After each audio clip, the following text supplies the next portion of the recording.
Hi everybody. We got something interesting in and unusual. I don't see many custom color Gibsons. We actually have two in the house right now. If you look, we have a Firebird. I'm going to do a video on that later. But we got in two 335s, as will happen. Two 335s will come in within the same day. It's kind of what happens out there.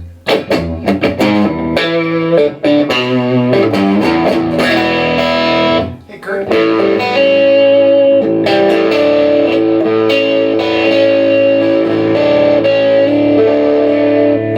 Woo! So this is a 1968 ES-335, but it's in a Sparkling Burgundy. Now Gibson did do custom colors, but they really were following Fender on that. Fender custom color guitars have always been a choice thing because they're so rare and they look beautiful. They kind of transform the shape of the instrument. And these reds always fade.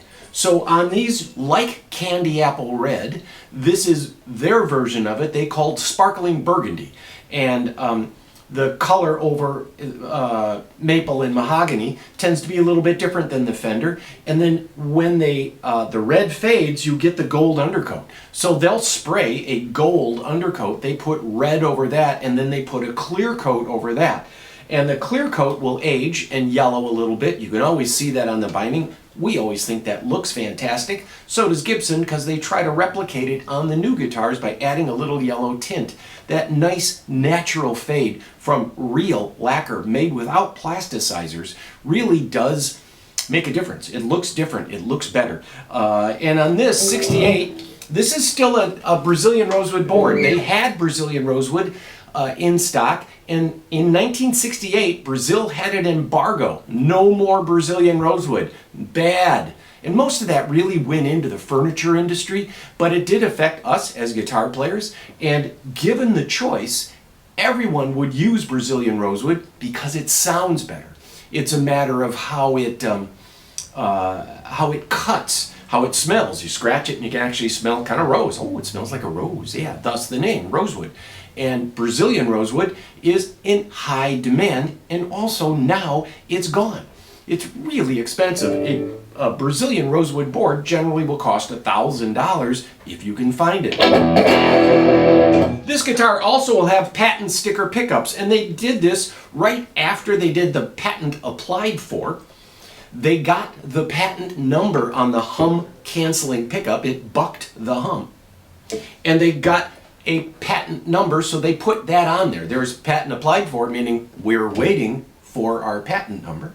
And then shortly after that, about 62, they started getting their patent number and they applied the stickers on it. They didn't change the pickups much at that time. What they're trying to get out of these pickups is clarity. Nice upper mid-range.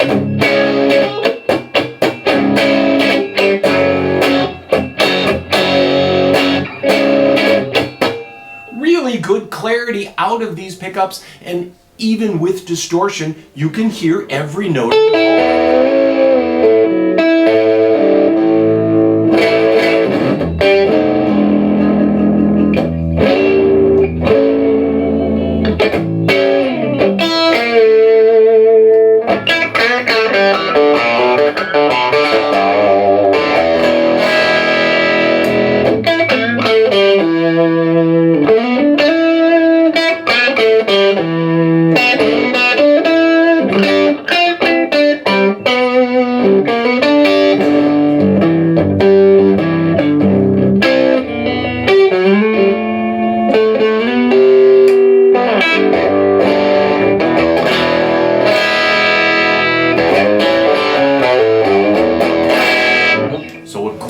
Sounding guitar, a great sounding guitar. I was giving a friend of mine that was a really good judge of musical instruments, and he passed away, and his guitars seem to always be something that is a notch above tone-wise.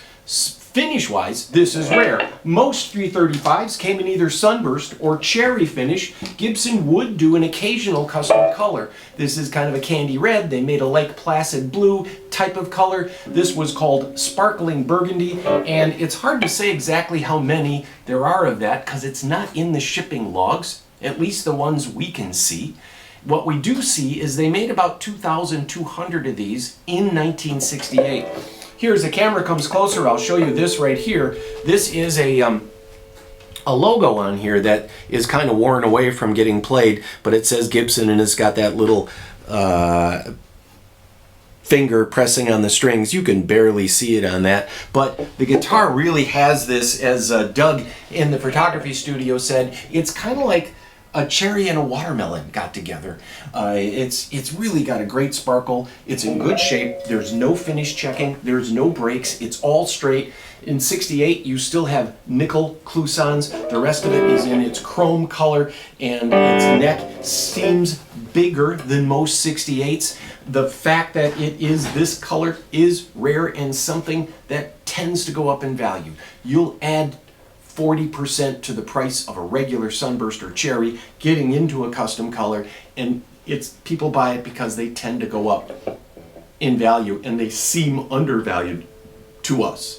At what this is priced at is just above what a brand new, made yesterday Murphy 335 is, and you don't get the Brazilian rosewood, you don't get the finish with no plasticizers, you don't get the age of the wood or the older trees with those newer guitars. They're great guitars, but these are a level above tone-wise and a level above as far as an investment vehicle.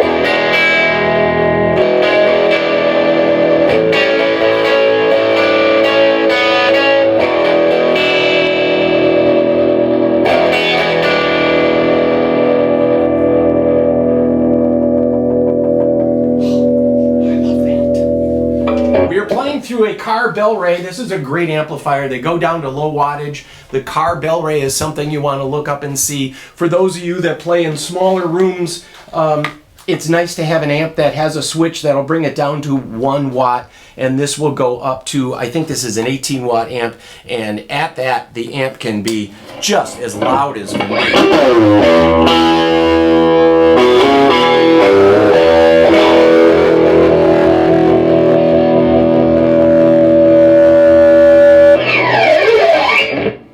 See? Ain't that fun? There you go, 1968. Look at that color.